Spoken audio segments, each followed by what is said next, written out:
Ce chapitre raconte le songe de Nebuchadnezzar représentant les 4 grandes monarchies qui se succèdent pour faire place enfin au royaume de Dieu.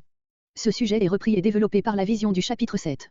On peut même dire que, comme les révélations reçues par Daniel dans la suite ne sont toutes que le développement de celle-ci, ce chapitre 2 forme la base de la seconde partie du livre. Le fait que ce ne fut pas le prophète hébreu, mais le roi païen qui reçut cette révélation est significatif, en la personne du premier roi qui est représenté la monarchie universelle, en la personne de celui qui venait de mettre fin au royaume d'Israël, la puissance de ce monde apprend à connaître son destin final et comment elle doit à son tour et à jamais faire place un jour au règne de Dieu. Cependant, il importe de le remarquer, bien que favorisé d'un songe divin, le monarque païen est incapable de le comprendre par lui-même, ses sages ne peuvent pas non plus le lui interpréter. Ce songe n'est donc pour lui qu'un sujet de trouble intérieur, jusqu'au moment où un Israélite éclairé de Dieu vient le lui raconter et lui en donner la clé, Oberlin. Verset 1. Verset 1 à 11 Nebuchadnezzar fait un songe que les mages ne peuvent raconter. La seconde année du règne de Nebuchadnezzar.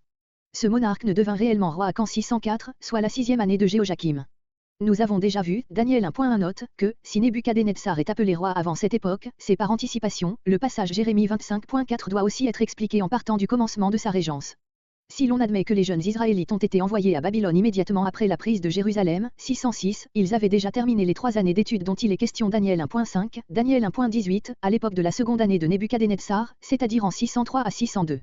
L'explication de quelques commentateurs qui placent l'interprétation du songe par Daniel pendant les années d'études de celui-ci, crée des difficultés, voyez surtout Daniel 2.48. Ayant eu des songes. Il n'est question dans la suite du récit que d'un seul songe, le pluriel signifie simplement, il se trouva en état de songe. Comparez les révélations accordées sous forme de songes à des hommes étrangers à la théocratie, Abimélec, Genèse 20.3, Laban, Genèse 31.24, Pharaon, Genèse 41.12. Le songe est la forme inférieure de la révélation et cette forme, dans la circonstance présente, était d'autant mieux choisie que les peuples païens en général et les Chaldéens en particulier attachaient au songe une importance extrême et leur attribuaient un sens prophétique. Les documents contemporains attestent le fait. Fut frappé. L'agitation que lui causa ce songe l'empêcha de se rendormir. Verset 2. Les lettrés, les magiciens, les enchanteurs et les chaldéens. Ces noms désignent 4 classes de mages babyloniens dont les fonctions étaient distinctes. Les lettrés, Chartumim, on les rencontre aussi en Égypte, Genèse 41.8, où ils doivent expliquer le songe de Pharaon et Exode 7.1, etc., où ils exécutent des enchantements. L'étymologie de ce nom est un mot qui signifie stylet et il paraît désigner des savants ou, comme les appelle Hérodote, des scribes sacrés, dont la fonction était d'écrire et d'interpréter les livres de magie. Selon une autre explication, qui nous semble moins probable, les Charturmim étaient appelés ainsi du nom d'une baguette magique dont ils se servaient pour faire des conjurations. Les magiciens, As-Shafim. Ce mot ne se trouve que dans le livre de Daniel. Son sens paraît être « ceux qui soufflent ». Ce seraient des exorcistes qui, par des formules de conjuration et d'imprécation prononcées à demi-voix, prétendaient éloigner les démons et mettre à l'abri de leurs coups. Les enchanteurs, Mekas-Shefim existaient également en Égypte, Exode 7.11, d'après Ésaïe 47.9, Ésaïe 47.12, ils étaient fortement représentés à Babylone. Les Chaldéens, Kasdim. Nous savons par Hérodote et Diodore de Sicile que c'étaient des prêtres issus de la race la plus ancienne du pays, comparé Daniel 1.4. Comme tels, ils étaient sans doute chargés des offices sacerdotaux proprement dits et avaient la priorité sur les autres classes de mages. C'est pourquoi il parle au nom de tous, versets 4 et 10. Outre ces 4 classes, d'autres passages, versets 27, Daniel 4.7, etc., mentionnent encore les astrologues, Gazrim, qui annonçaient l'avenir et tiraient l'horoscope d'après les mouvements des astres. Quelques-uns voient plutôt en eux des devins, qui lisaient l'avenir dans les entrailles des victimes, de Gazar, coupées. Cette dernière opinion nous semble moins probable.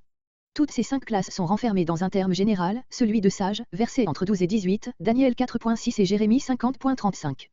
Ils formaient, d'après Diodore de Sicile, un collège sous la direction d'un chef, comparé verset 48, qui, vu l'extension considérable qu'avait alors la magie à Babylone et l'importance qui lui était attribuée, occupait une haute position dans l'État. Comme ces diverses classes se complétaient l'une l'autre, Nebuchadnezzar les convoque toutes. Tous les moyens de divination devaient être employés pour découvrir le songe et son sens caché. Dans le cas où le songe annoncerait des malheurs, il fallait chercher à les détourner en rendant les dieux propices par des sacrifices et des prières. Et pour cela toutes les classes devaient être consultées. Chacune n'était sans doute représentée en cette circonstance que par ses chefs, ce qui explique l'absence de Daniel, verset 13. Verset 3. Cherchant à connaître ce songe. L'on pense ordinairement que le roi avait oublié le songe et que son agitation provenait des efforts de son esprit pour se le rappeler. La suite nous fait plutôt penser Nebuchadnezzar ne l'avait point réellement oublié et qu'il avait des raisons pour mettre à l'épreuve l'intelligence surnaturelle que s'attribuaient ses devins. Le meilleur moyen de contrôler la vérité de l'explication qu'il lui donnerait était de les forcer à lui raconter le songe lui-même qu'il ne pouvait certainement connaître par aucun procédé naturel, verset 9. Verset 4. En araméen. L'araméen n'est pas l'ancienne langue des Chaldéens, l'acadien, qui était hors d'usage au temps de Nebuchadnezzar et dans laquelle Daniel et ses compagnons avaient été instruits durant ces années, Daniel 1.4. Ce n'était pas non plus la langue usitée à cette époque à Babylone, le dialecte assyro-babylonien qui apparaît dans les noms propres du livre de Daniel, voyez 1.7, et dans la plupart des inscriptions retrouvées en Assyrie et en Babylonie. L'araméen, ou syriaque, dont se servent ici les mages était la langue des populations qui occupent la Syrie actuelle. Elle paraît avoir été de bonne heure répandue dans toute l'Asie occidentale, comme langue des relations internationales, de la diplomatie, Ésaïe 36.11, Esdra 4.7, et du commerce. On possède des briques, poids, sauts et étiquettes sur lesquelles des contrats de vente et de mariage sont gravés dans les deux langues, la syrienne et l'araméenne. On sait aussi par les inscriptions qu'il y avait à Babylone deux secrétaires du roi, l'un pour les affaires qui devaient se traiter en araméen, l'autre pour celles qui devaient se traiter en assyrien. Il n'y a donc rien d'impossible à ce que, en raison d'un usage que nous ne connaissons pas ou pour quelque but qui nous échappe, les Chaldéens, en tant que personnages officiels ou gens cultivés, se soient adressés au roi dans cette langue araméenne. Ce qu'il y a de particulier, c'est que ce soit précisément ici, après les mots, en araméen, que le récit passe de la langue hébraïque au dialecte araméen, qui continue jusqu'à la fin du chapitre 7. Par cette raison, quelques-uns ont pensé que les sages n'avaient pas parlé en araméen, mais que les mots, en araméen, doivent être mis comme en parenthèse et indiquent simplement que le récit continue dans cette langue. Cela n'explique point encore la transition si brusque à une autre langue. Ce changement est l'un des problèmes les plus embarrassants du livre de Daniel. Nous y reviendrons dans la conclusion. Au roi, vit éternellement, formule consacrée chez les Perses et les Babyloniens, lorsqu'on s'adressait au roi, Néhémie 2.3. Verset 5. Ces choses arrêtées par moi. D'autres, partant de l'idée que Nebuchadnezzar avait oublié son songe, ont traduit « la chose m'est échappée », sens qui nous paraît grammaticalement impossible et peu compatible avec la conduite des mages ci-après. Vous serez mis en pièces, supplice usité chez plusieurs peuples de l'Antiquité, notamment chez les Babyloniens, comparez Daniel 3.29, Ézéchiel 16.40, chez les Israélites aussi en temps de guerre, 1 Samuel 15.33. En cloaque, comparez 2 Rois 10.27. Verset 8. Parce que vous voyez que les sages ont répété leurs prières respectueuses, verset 7, le roi leur déclare qu'ils ne font par là que justifier sa défiance, d'une part, vous ne pouvez pas dire le songe, de l'autre, vous me voyez décidé à sévir, vous employez donc le seul moyen qui vous reste, gagner du temps. Verset 9. De préparer un discours. Vous mettez à présent toute votre habileté à chercher une réponse dilatoire pour me tranquilliser, en attendant que j'aie oublié la chose ou que quelque circonstance heureuse vous tire d'affaire. Dites-moi le songe et je saurai. Ces paroles montrent bien qu'en leur demandant le songe, le roi voulait se mettre à l'abri d'une mystification. En effet, une interprétation leur eût été aisée à trouver, s'il leur eût lui-même déclaré le songe. Verset 12. Verset 12 à 18 Condamnation des mages, Daniel obtient un délai. Les sages sont maintenant convaincus de mauvaise foi dans l'exercice ordinaire de leur emploi. L'ordre si cruel du roi n'a rien d'extraordinaire de la part d'un despote oriental. Verset 13. On tuait, c'est le sens naturel du mot et les versets entre 14 et 24 ne sont pas incompatibles avec ce sens. Daniel et ses compagnons n'avaient pas paru devant le roi, voire au verset 2. Verset 16. Daniel pria le roi, non pas sans doute personnellement, mais par l'intermédiaire d'un maître des cérémonies, comparez versets entre 24 et 25 et Esther 4.11. Le récit suppose que la demande fut accordée. Verset 17. Daniel était sûr de l'intervention divine, verset 16, à la condition qu'elle fût implorée. Pour donner plus de force à sa prière, il y associe ses amis menacés comme lui. Verset 18. Ce verset semble prouver que, comme nous l'avons admis plus haut, verset 13, le massacre avait déjà commencé. Verset 19. Verset 19 à 23 Le songe est révélé à Daniel, sa prière d'action de grâce. Dans une vision. Une vision pendant, littéralement la nuit n'est pas identique avec un songe. Daniel n'a pas resobjé le songe de Nebuchadnezzar, mais il l'a contemplé éveillé dans une vision. Verset 20. Verset 20 à 23. La prière de Daniel porte l'empreinte du songe qui lui fut révélé. Le songe se rapportait aux transformations de la puissance terrestre. Les deux attributs divins que Daniel célèbre sont la force, verset 21, et la sagesse, verset entre 21 et 22, parce qu'il éclate particulièrement dans la révélation donnée à Nebuchadnezzar. C'est également comme dispensateur de la sagesse et de la force que Dieu s'est révélé à Daniel, verset 23. Verset 23. Nous. La révélation accordée à lui seul était le fruit des prières de tous les quatre. Verset 24. Verset 24 à 30 Daniel est introduit en la présence du roi. Verset 25. J'ai trouvé un homme. Arjok se fait un mérite de cette circonstance. Il peut s'exprimer ainsi, parce que la demande de Daniel, verset 16, avait été présentée par l'intermédiaire d'un autre personnage. Verset 26. Qui s'appelait Belsatsar. Ce nom est ajouté ici à celui de Daniel, parce que ce fut sous ce nom que l'interpella le roi. Verset 27. Sage, magicien, etc. Voyez verset 2. Ce préambule de Daniel prépare la narration et l'explication du songe, il cherche à détourner de dessus les sages la colère du roi, en attribuant au seul vrai Dieu la révélation du mystère, verset 28. Comparez un langage semblable dans la bouche de Joseph, Genèse 41.16. Puis il rappelle au roi les dispositions dans lesquelles il se trouvait et les pensées qui le préoccupaient dans la nuit où il reçut le songe, verset 29, et enfin, verset 30, au moment où il va lui révéler le secret, il s'interrompt pour rendre encore l'honneur à Dieu et affirmer qu'il n'est qu'un instrument entre ses mains pour l'instruction du roi. Verset 30. Les pensées de ton cœur, les problèmes que le songe a fait naître dans ton cœur. Verset 31. Verset 31 à 36 Le songe. La splendeur extraordinaire provenait de l'éclat des métaux dont la statue était composée, tandis que ses dimensions colossales, l'étrange composition de ses parties et probablement aussi l'expression de son visage se réunissaient pour lui donner un aspect terrible. Verset 33. D'argile. Les métaux de la statue sont de moins en moins précieux, mais aussi de plus en plus durs depuis la tête d'or jusqu'aux jambes et aux pieds de fer. Ici apparaît l'argile, mêlée ou plutôt juxtaposée au fer. Ce puissant colosse, quoiqu'en apparence de plus en plus fort, repose donc sur une base fragile. Verset 34. Versets 34 à 36. Le sort de la statue. Une pierre qu'il faut se représenter détachée de la pente d'une montagne, verset 45, sans main, c'est-à-dire sans agent humain, frappe la statue à son endroit faible, au pied, qu'elle brise. Alors toute la statue tombe et les métaux qui sont ici énumérés dans l'ordre inverse, de bas en haut, par le fait que la statue s'écroule de bas en haut, se pulvérisent et disparaissent totalement, comme emportés par le vent. Il ne reste plus aucun vestige de la colossale statue, tandis que la petite pierre qui l'a détruite grandit jusqu'à couvrir la terre. Verset 36. Nous allons le dire. Peut-être Daniel emploie-t-il le nous pour éviter le jeu, qui mettrait trop en relief sa personne, mais il est possible aussi qu'il entende par là, moi et mes 3 amis. Verset 37. Verset 37 à 45. Explication du songe. D'après l'interprétation donnée par Daniel lui-même, la statue tout entière représente la puissance du monde qui est considérée au point de vue de son opposition au royaume de Dieu et commune dans les différentes phases de son développement. Les 4 parties de la statue, chacune d'un métal différent, figurent 4 formes successives de cette puissance depuis Nebuchadnezzar jusqu'au royaume qui ne passera point. Le titre de roi des rois convient à Nebuchadnezzar, qui avait sous sa domination un grand nombre de souverains, comparé Ézéchiel 26.7. Verset 38. Ce verset fait ressortir l'idée que rien en quelque sorte ne se meut que par la volonté de ce monarque. Il est sur la terre comme un Dieu visible, mais c'est le Dieu des cieux qui l'a fait tel, verset 37. Comparé Jérémie 27.6, 38.14. C'est toi qui es la tête d'or. Nebuchadnezzar est considéré comme la personnification de la monarchie babylonienne que son père avait fondée, parce qu'il en fut le plus brillant représentant. Le symbole de la tête d'or s'applique bien à cette monarchie à laquelle aucune autre ne peut être comparée pour le faste et l'absolutisme de ces monarques. Mais pourquoi commencer la série des monarchies païennes avec celle de Nebuchadnezzar? Celle-ci n'avait-elle pas été précédée pendant une longue série de siècles par le colossal empire d'Assyrie, qui s'étendait des bords du Tigre jusqu'à l'Égypte? Il nous paraît que cette question ne peut trouver sa réponse que dans la relation de la puissance païenne avec le royaume de Dieu représenté par l'État israélite.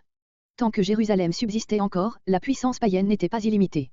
Une fois Jérusalem soumise, la série des monarchies universelles pouvait commencer. Si donc la statue représente la puissance terrestre, il faut ajouter la puissance terrestre dans sa relation hostile avec le règne de Dieu. Verset 39. Un autre royaume, celui qui est représenté par la poitrine et les bras d'argent. D'après la vision du chapitre 7, il paraît être l'empire des Mèdes et des Perses. Comme cet empire, ainsi que le suivant, sont traités ici très brièvement, nous renverrons les discussions qui s'y rapportent au chapitre 7, où le prophète s'exprime à leur égard d'une manière plus détaillée. Moindre que toi. L'infériorité de ce second royaume relativement à l'empire babylonien ne porte pas sur les dimensions extérieures, ni sur la valeur morale, mais sur l'omnipotence du souverain, verset 38, note. Un troisième royaume. Si la monarchie précédente est celle des Mèdes et des Perses, celle-ci ne peut être que celle des Grecs fondée par Alexandre. D'airain. Ce métal, plus dur que l'or et l'argent, figure la manière brusque et violente en laquelle Alexandre se substitua au précédent. Il dominera sur toute la terre. Alexandre réunit à la domination de l'Orient, Perse, celle de l'Occident, Grèce. Verset 40. Versets 40 à 43. La description de ce quatrième empire comprend 4 versets entiers à cause de son importance décisive. C'est la dernière forme de la puissance terrestre et hostile à Dieu avant sa ruine. Fort comme du fer. Ce métal, plus dur que tous les autres, est l'emblème de sa puissance incomparable de destruction. Tous les autres. Il absorbera tous les éléments dont avaient été composés les empires précédents. C'est là sa force, voici sa faiblesse. Verset 41. En partie de fer. L'histoire de ce royaume aura 2 périodes, la première, représentée par les jambes de fer, verset 40, est un temps de force irrésistible, la seconde, représentée par les pieds et les orteils de fer et d'argile, est un temps où la faiblesse se joint à la force. Verset 43. C'est qu'ils seront mêlés. Ce pluriel s'explique par le terme suivant, au temps de ces rois, c'est-à-dire des royaumes dont se composera cet empire dans sa dernière phase, pieds et orteils de la statue. Comparez les 10 cornes de la 4e bête, chapitre 7, qui semblent correspondre aux 10 doigts de la statue. De semence d'homme.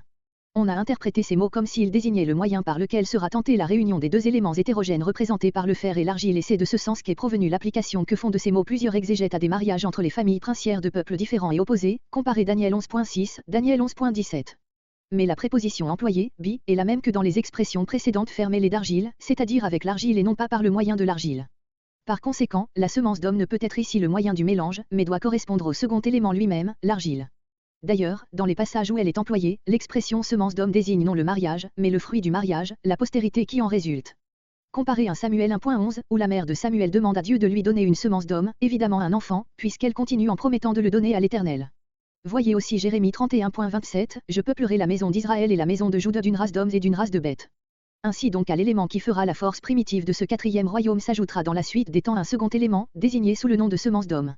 Ce terme oppose à la nature morte et insensible des peuples des royaumes représentés par les métaux, une race moralement supérieure. Autant la substance du corps humain, l'argile souple et vivant, est supérieure à celle des métaux, autant la race d'hommes laisse à la population de cet empire. C'est une différence semblable qui se retrouve au chapitre 7, lorsque le Fils d'homme est opposé aux 4 bêtes. Ils ne tiendront pas, l'élément ancien représenté par le fer et l'élément nouveau. C'est donc de l'incompatibilité de cette race d'hommes avec la population première de ce royaume que résultera sa faiblesse, ainsi que celle de toute la puissance terrestre. Verset 44. Verset entre 44 et 45. La chute de la puissance terrestre et son remplacement par le royaume de Dieu éternel. Dans le temps de ces rois-là, on pourrait appliquer ces mots à toutes les monarchies qui se sont succédées, le sens serait, et au milieu de cette succession d'empires. Mais on ne peut nier que ce sens ne soit un peu forcé et il paraît plus naturel d'appliquer ce mot de roi aux différents états représentés par les orteils de la statue, qui sont déjà le sujet de la phrase, ils se mêleront. Un royaume. C'est ici le nouvel état de choses, destiné à durer toujours, que Dieu lui-même créera pour remplacer l'ordre actuel auquel préside la puissance terrestre opposée à Dieu. Verset 45. Une pierre s'est détachée. C'est l'emblème du Messie descendant du ciel, comparé Daniel 7.13, un fils d'homme venant sur les nuées, pour faire crouler toutes les puissances d'ici-bas et y substituer la sienne par la seule puissance de Dieu. Cette chute instantanée a été préparée par l'élément inassimilable qui avait été introduit dans les pieds de la statue. Il n'y a ici aucune distinction entre une première et une seconde venue du Messie. Argile, argent, l'assonance de ces deux mots est encore plus sensible en araméen qu'en français. C'est ce qui explique sans doute leur rapprochement dans cette accumulation de termes.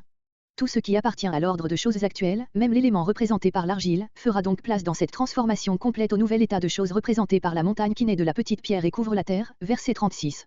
Le songe est véritable, une réalité correspond au songe qui n'est point un vain rêve et cette réalité est bien celle dont je viens de tracer le tableau. Verset 46. Verset 46 à 49. Impression produite sur Nebuchadnezzar. Se prosterna. Ces hommages religieux sont rendus à Daniel non comme à un dieu, il les eut repoussés, comparé verset 30, mais comme à celui en qui le Dieu suprême vient de manifester sa sagesse et sa force. Verset 47. Le Dieu des dieux. Il ne renie pas par là ses propres dieux, il reconnaît seulement la supériorité de celui de Daniel. De là à professer le monothéisme juif, il y a un pas décisif que Nebuchadnezzar ne franchit pas.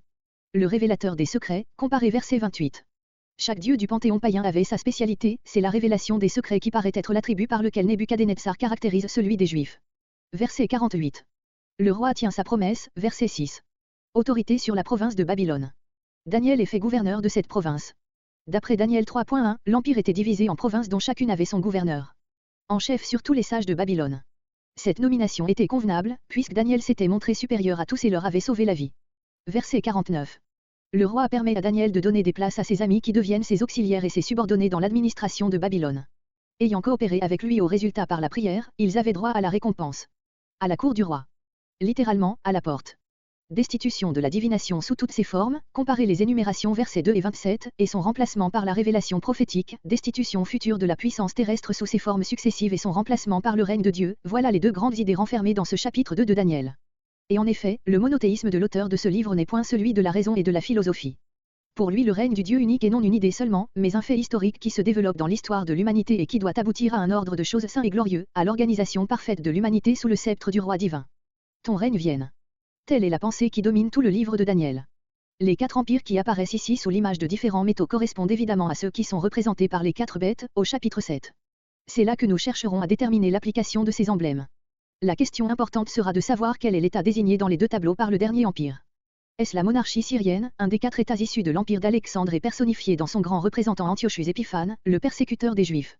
Ou est-ce un empire postérieur, dernier représentant de la puissance terrestre universelle, l'empire romain, par exemple? Cette question ne pourra être discutée qu'au chapitre 7, en réunissant les indices renfermés dans les 2 chapitres.